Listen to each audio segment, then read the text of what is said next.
Nikita Mazepin replacement suffers setback in chance to impress with unfortunate delay. Haas have now confirmed that Pietro Fittipaldi will drive as Nikita Mazepin's replacement in testing this week, but it's already not gone to plan. Haas preparations for the 2022 season have been far from perfect, having dumped main sponsor Uralkali in the wake of Russia's war in Ukraine.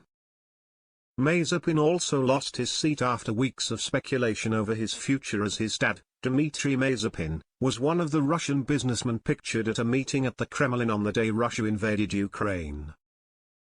F1's governing body, the FIA, had originally stated that all Russian competitors would still be allowed to compete under a neutral flag. But Haas decided to sever ties immediately with both Mazepin and Uralkali last week, just days before the new season begins.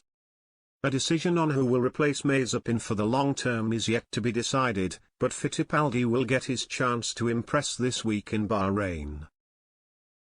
The grandson of two-time F1 champion Emerson Fittipaldi has been a reserve driver at Haas since 2019.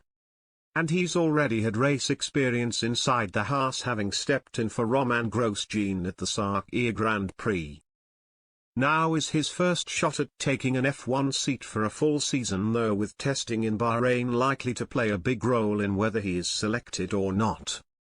Testing begins on March 10, but Haas are already at a disadvantage due to a transport issue. The American-based F1 team needed their cars picked up from Doncaster Airport, but the chartered plane broke down in Istanbul and the team only landed in Bahrain late last night.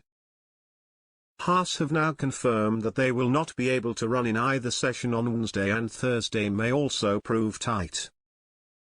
Haas said, "This delay will impact our program, but we are targeting being out on track for the second session Thursday afternoon with Piefiti driving the VF22.